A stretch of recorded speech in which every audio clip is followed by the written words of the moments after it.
Hello, my name is Jonathan, and this video is my summary of my journey in the course of Autonomous Robotics here at UMD.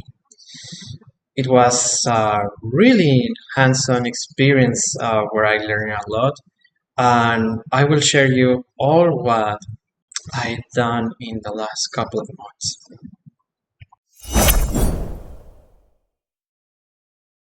What is the idea? We have to build this robot over here. It will be placed here. There will be a lot of green, red, and blue blocks sparse in this clutter environment. And the idea is to move my robot, take a block, and put it in what is the construction zone. Yes, to achieve this, this robot must use a lot of different functionalities, especially in perception part and control. Yes, and that is what I will tell you about it. For the beginning of this project, the first thing that I would like to share is the building process and everything that it was.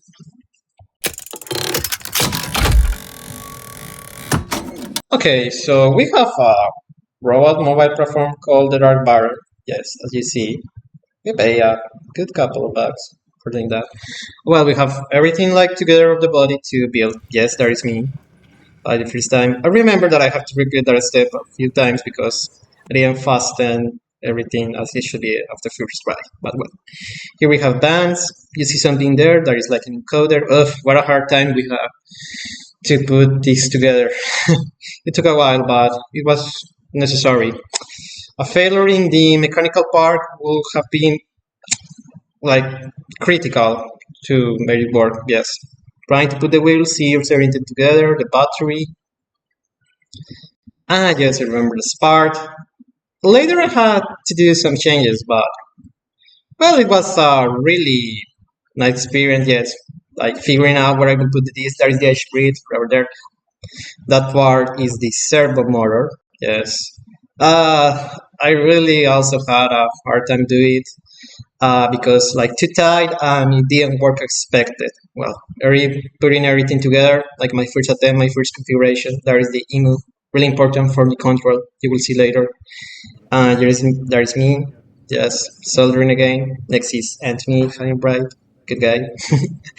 I don't know, like, yes, trying, put everything together, testing the sonar also with what was given. And yes, there you have it. Part of my robot fully implemented everything using subtape are all. Uh, I love how the camera looks like, but wasn't something that was done immediately. It was over the weeks, yes, and especially like the different modules that we have to take into account. For example, the perception module, yes, of how to use the camera in order to detect these blocks.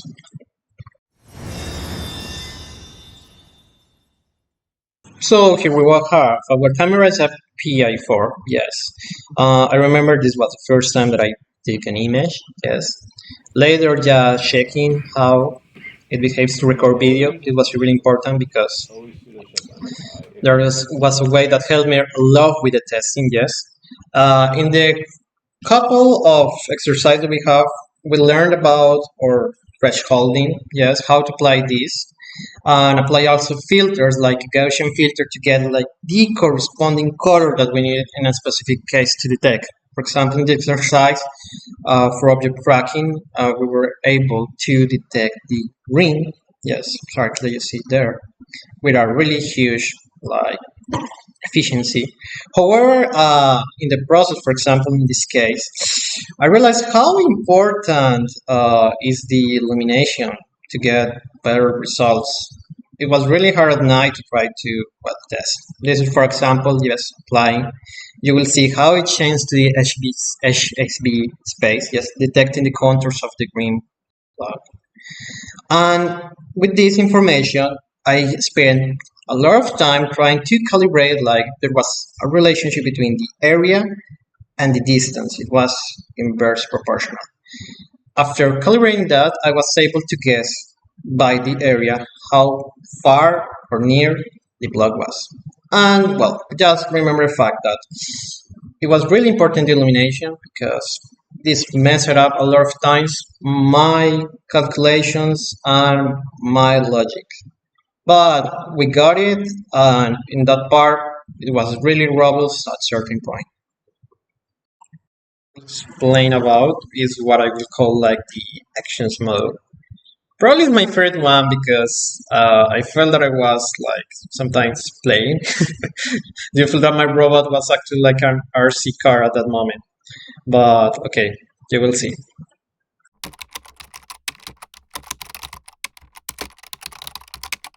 Thanks to the Edge bridge, the Raspberry Pi, of course, and the batteries over there, we were able to supply power to motors, well, in order to our first successful attempt rotating them. With this, we have one of the first action that is basically moving in linear, yes, direction. You will see here, I think it was of the first times that it was able to move forward, yes. Let's wait, yes.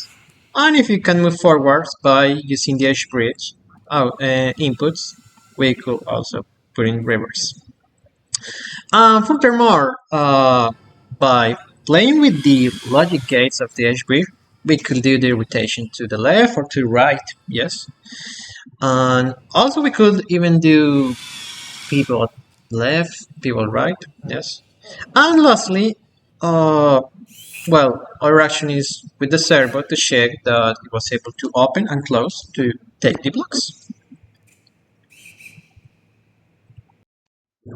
As you saw, the action set was defined, but it really lacked the precision that we need for the given task. Yes, many times it will overturn, yes, or over translate what it was necessary. So here's where the so-called control module comes into play.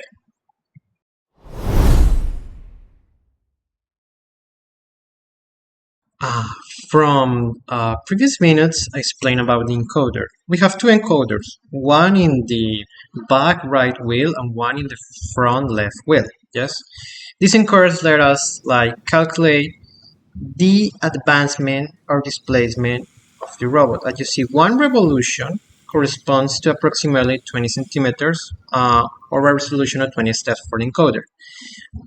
In other hand, let's remind about like the parts of the vehicle. For example, we have the EMU, in this case specifically it is connected to Arduino and is connected to a Raspberry Pi.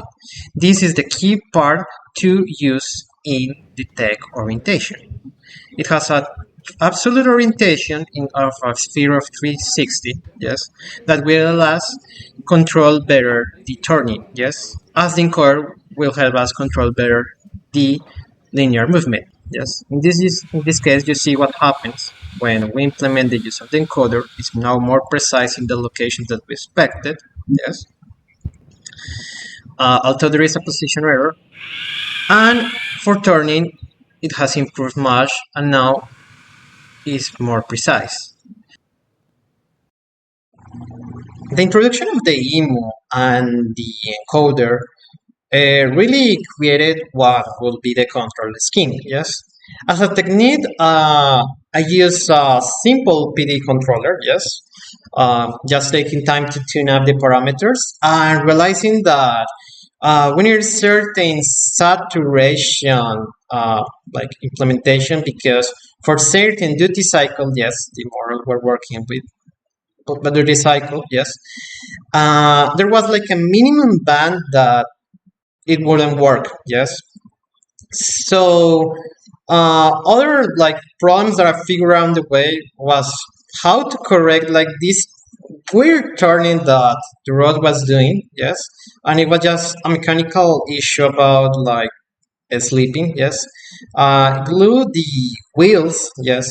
Into the shafts of the motors really solved the majority of this problem. And now it's finally to see how everything comes together.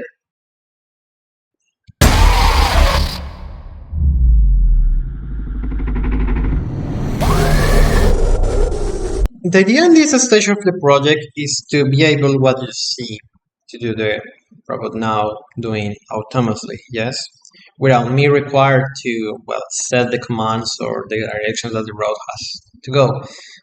So the robot can do this by itself, yes. This part of the project is a turning point because it became when you truly see like how everything comes together, yes, pretty much the great challenge, yes. In order to achieve this, one of the tasks that we were given is to now be able, thanks to the sensor and the control, to set functions that let us do more complex actions, yes, to create trajectories, yes, given the sensor data we know. In this case, for example, the attempt was to do a square trajectory, yes, and over the course,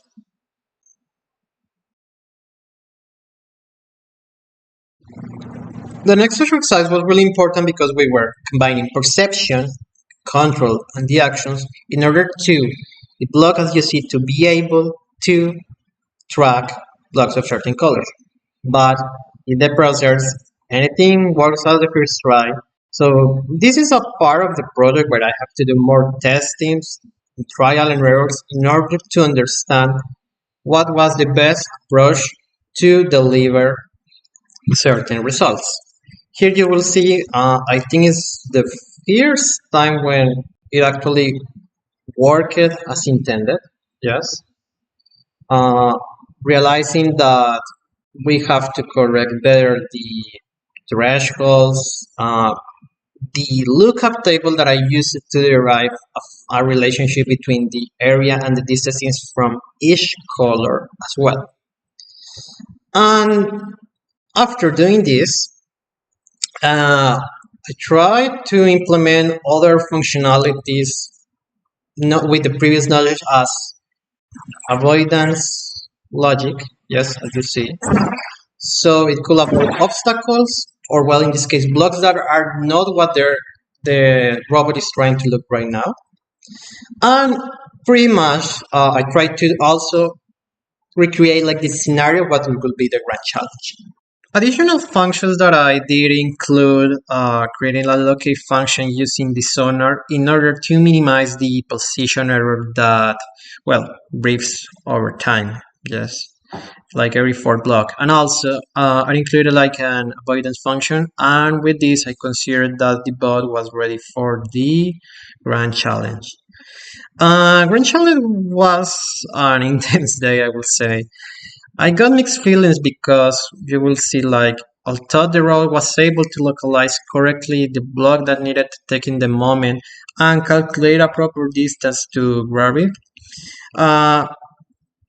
I had problems when trying to, well, seeing the robot settle to the goal, yes. I wasn't sure why in the second attempt also happened the same, yes. Well, I also realized that I could have simplified a lot of functionalities that I didn't needed as the avoidance or the confirmation that the block was taken. Yes, and I try to reflect on all the things that I realized in the challenge day and the competition. Yes, because it could have been a better experience for the challenge. At the end of the video, of course, not. After this, I was really frustrated and, well, figuring out how I could simplify a lot of functions after. I got the result that I expected, and I will show you how it went.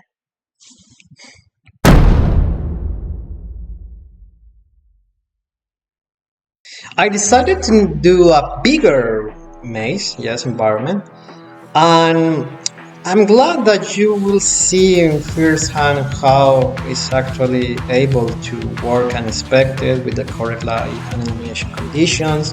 How you see there that is grasping the red after will be green and later blue. Yes, how I am basically not interacting with my computer is just the robot by itself, recognizing the blocks, the objects according to their color. Yes.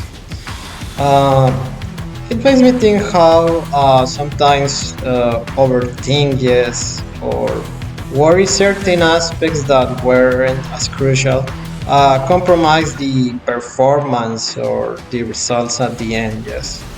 Um, Doing DarkBaron, that is his name, has been a journey, yes, very ups and downs, yes, uh, with the pressure, yes, the stress, but it is really a worth experience because it has been one of the courses where I really apply many concepts on theory that I have been learning over the years. And now I confirmed we are reaching the end of this video. Some conclusions that I want to add up.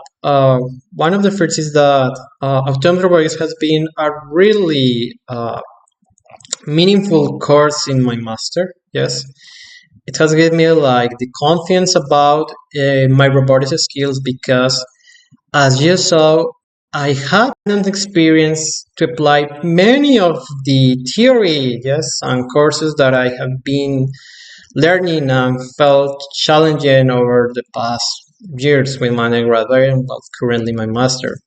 Thinking that there is a course that you will apply control, perception, at the end mechanical, the theory, in one way or another, like robotics theory, of course, but planning even, yes, and the way to integrate all of this to complete a task. Well, it's a really immense experience that you don't see in like everyday course. Yes, that is more theoretical. The other thing that I want to acknowledge is like the opportunity that I have to meet so many fellow robotists as me, yes, from different careers, background, but all we share the same like common goal at the end. And it was really uh, incredible, yes. Sometimes have to see how we help each other, yes, and especially with like the atmosphere that the professor created about in every week, yes, in every session that we have. So I know that after this project, I have become a better engineer, yes, and I hope you like the video, yes, and you seem interesting. Keep following me for newer projects.